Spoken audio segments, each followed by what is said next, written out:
Theodore Robert Bundy was born Theodore Robert Cowell on November 24th, 1946, in Burlington, Vermont. His mother, Eleanor Louise Cowell, was 22 years old when she gave birth to him. The identity of Ted Bundy's father still remains unknown. For most of his life, Bundy was raised to believe that his grandparents, Samuel and Eleanor, were his actual parents and that his mother was his older sister. Ted didn't find out that Louise was his actual mother until he was in college. Ted moved in with his mother in Philadelphia, Pennsylvania. Ted Bundy would see his last name change various times during his youth. It was in Philadelphia where his mother had Ted's surname change from Cowell to Nelson. Later on, Ted and his mother would make a move to Tacoma, Washington. It was at a local church where his mother met a man named Johnny Culpepper Bundy. They would soon marry, and Johnny adopted Ted, thus changing his surname to Bundy. Johnny Bundy treated Ted as if he were his own biological child. He would take Ted on camping trips and other outdoor activities. Even with finally having a real father figure in his life, Ted Bundy remained distant from his stepfather. While in high school, Ted Bundy was often isolated from the other kids his age. He was shy and an introvert. During his high school days, Bundy would develop a compulsion for stealing and shoplifting. It was his gateway drug into crime, a crime that would become far more sinister. While Ted Bundy was in college, he studied psychology and Asian studies. Ted would also work side jobs such as bagging groceries, stocking store shelves, and surprisingly, working phones at a suicide hotline. After returning to Washington, Ted enrolled in the University of Washington as a psychology major and became an honor student. His determination is what made Ted well-liked by his professors and students alike. Ted Bundy became a campaign manager for Nelson Rockefeller's campaign for presidency. It was during this time that Ted Bundy's personality would undergo a major paradigm shift from a shy and introverted boy to a confident and social man. Ted Bundy seemed to be a man who had it all together. He was young, he had looks, he had charm, and he was extremely smart. But what nobody else knew was that an evil darkness was growing within him. The darkness within Ted Bundy finally awoke on January 4th, 1974. This was when Ted Bundy broke into the basement bedroom of 18-year-old Joni Lenz, a student at the University of Washington. He bludgeoned and sexually assaulted her with a bedpost, but she survived the attack. She suffered permanent brain damage from the vicious assault. This was just the beginning for Ted Bundy. On February 1st, 1974, 21-year-old Linda Ann Haley, a fellow University of Washington student, was kidnapped from campus during the night and killed. This was Ted Bundy's first official murder. Her body was found a year later in Taylor Mountain in Washington. Taylor Mountain would become a place that would eventually become Ted Bundy's graveyard. In March of 1974, 19-year-old Donna Gail Manson would be Bundy's next victim. Donna was last seen by her friends on her way to a jazz concert. Bundy would later confess to Donna Manson's murder, saying that he burned her skull in his girlfriend's fireplace. A month later, 18-year-old Susan Rancourt was abducted on campus at Central Washington State College. Rancourt's skull was later found near Taylor Mountain as well. 20-year-old Roberta Parks was also abducted from Oregon State University. Her skull was found during the same search of Taylor Mountain where Susan Rancourt's skull was identified. Ted Bundy's body count was starting to add up. And while this story is about the sick and twisted madman that was named Ted Bundy, I don't want any of the victims' names nor memories to be lost in this case. Ted Bundy would also take the lives of 22-year-old Brenda Carol Ball, 18-year-old Georgianne Hawkins, 18-year-old Denise Naslund, 23-year-old Janice Ott, 16-year-old Nancy Wilcox, 17-year-old Melissa Smith, 17-year-old Laura Amy, 18-year-old Carol Duranch,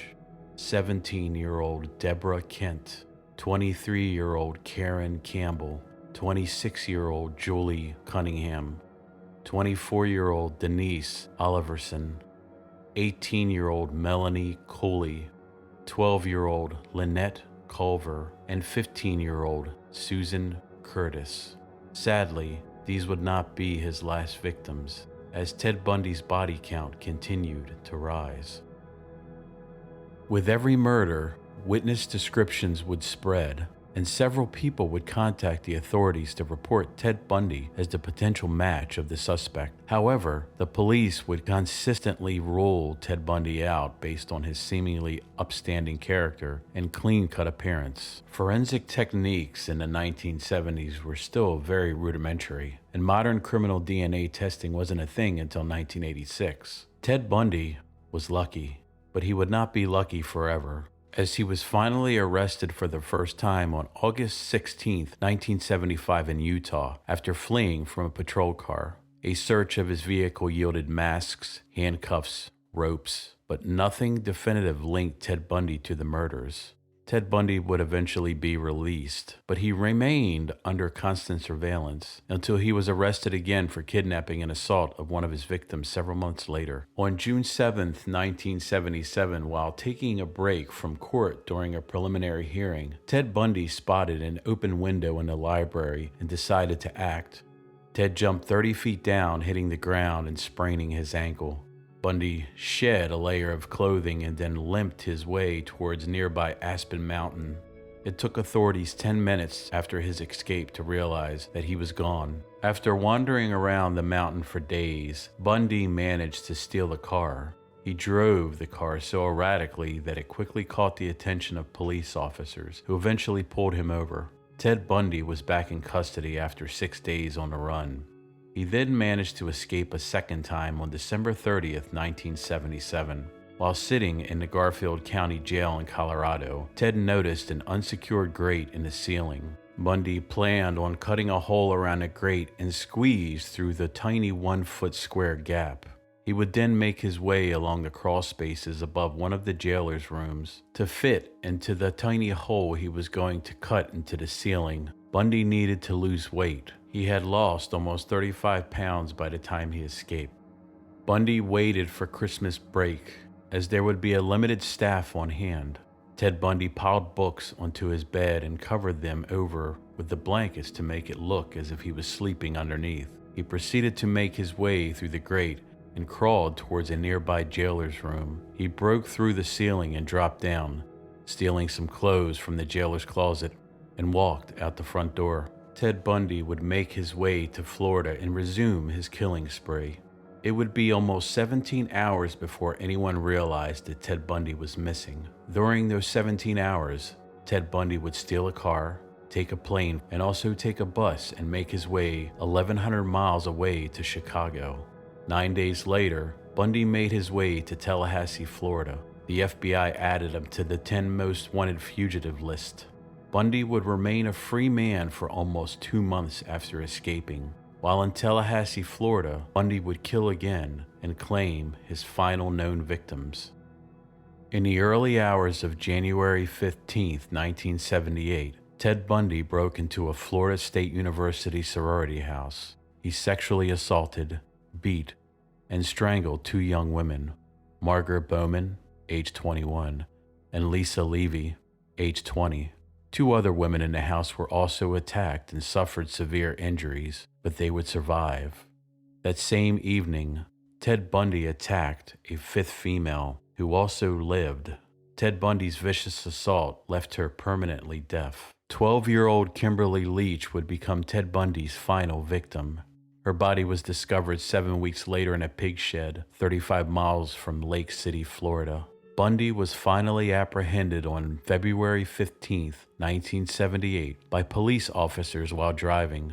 Bundy attempted to flee the scene, but didn't get very far before police officers placed him under arrest. Within 2 years, Ted Bundy would be tried and found guilty of murdering the 2 women in the sorority house, as well as 12-year-old Kimberly Leach. Ted Bundy picked the wrong state to play his twisted games in. After a court case that would become a circus full of drama, Ted Bundy was sentenced to death by electrocution in the state of Florida. On January 24, 1989, at the age of 42, Ted Bundy was finally placed in an electric chair and had 2,000 volts passed through his body.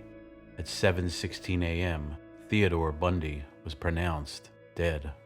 A large crowd stood outside of the death chamber cheering, "Burn, Bundy, burn." At the time of his execution, Bundy had confessed to 30 murders, though the actual number of his victims remains unknown.